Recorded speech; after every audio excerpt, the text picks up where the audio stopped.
कारण तिथं जाऊन रशियामध्ये जेव्हा अण्णाभाऊ साठे परिषदेला गेले तिथल्या, तिथे विचारलं की तुम्ही कुठून आला, तर त्यांनी सांगितलं मी महाराष्ट्रातल्या शिवाजीराजांच्या राज्यातून आलो. म्हणजे एवढी ओळख अण्णाभाऊ साठेंनी त्या ठिकाणी आपल्या महाराष्ट्राची केली. आणि त्यांचा जन्मच एका गरीब कुटुंबात झाला. 1.5 दिवस फक्त शाळा शिकली. ती का शिकले? कारण पूर्वी जातीभेदाचे चटके असह्य होते.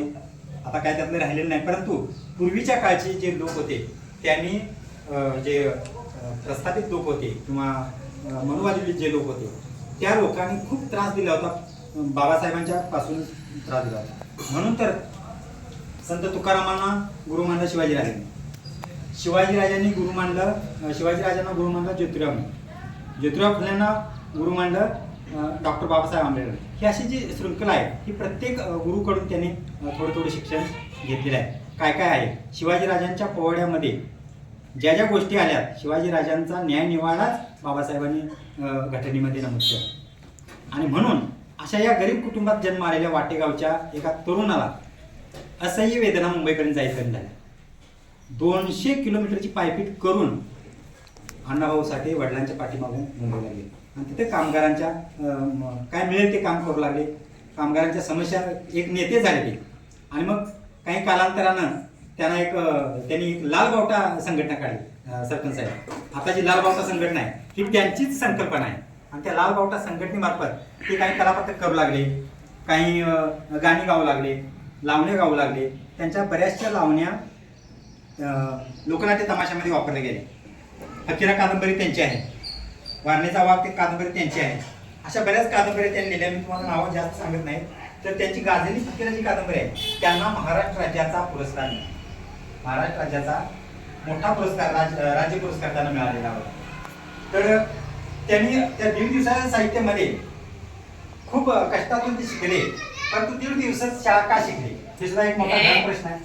त्यांना वर्गामध्ये बसल्यानंतर जसं बाबासाहेबांना अस्पृश्यतेचे चटके बसले, ते काय मराठ्यांनी चटके दिलेले नाहीत. ब्राह्मणीकरणाच्या प्रेरणेतून ते आलेले आहे. म्हणून मराठी त्रास देणारे नव्हते. कारण का ब्राह्मणांचे जे संस्कार झाले त्या संस्काराचं एक फलित म्हणून ते आपल्याला अस्पृश्यतेची चटके बसू लागली महाराणांना मागताना. परंतु आपण दोष कुणाला देतोय? पाटलाने आमच्यावर अन्याय केला, तसं नाही. म्हणून बाबासाहेब आणि शाहू महाराज, फुले, गौतम बुद्ध हे आपण सर्वांनी वाचले पाहिजे. खूप कादंबऱ्या, आता माझ्या काही कविता त्या नांदेड, अमरावती, यवतमाळ इकडे गाजलेल्या आहेत. खूप मोठं साहित्य मी लिहिलेलं आहे, परंतु आपण कुठं प्रसिद्ध करत नाही, काय सांगत नाही, काय नाही. मी मोठेपणा नाही माझं सांगत. माझी बाबासाहेब तुम्ही होता म्हणून ही जी कविता आहे ही पुणे जिल्ह्यातल्या औरंगाबादच्या विद्यापीठानं अभ्यासाला घेतलेली आहे. म्हणजे ते पुस्तक निघले 10,000 कवितेचं पुस्तक. म्हणजे कविता मागवल्या त्या 10,000, पण कविता त्या पुस्तकात छापल्या 5,000. त्या 5,000 कवितेच्या पुस्तकामध्ये माझी कविता आहे. आणि त्याच कवितेच्या पुस्तकाचं उद्घाटन शिवाजी विद्यापीठाचे कुलगुरू D.N. शिर्के त्यांच्या हस्ते झाले.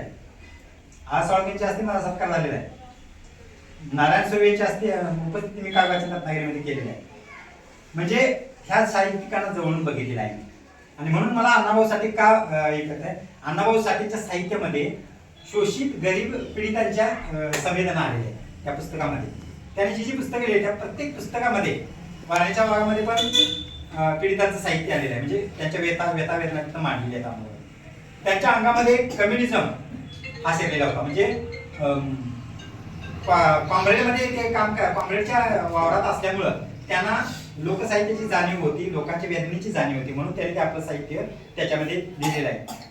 ब्रिटिशांच्या काळामध्ये नाना पाटील यांचं कुठलं सरकार होते ते प्रति सरकार, त्या प्रति सरकारमध्ये सुद्धा अण्णाभाऊ साठेंनी काम केलेलं आहे.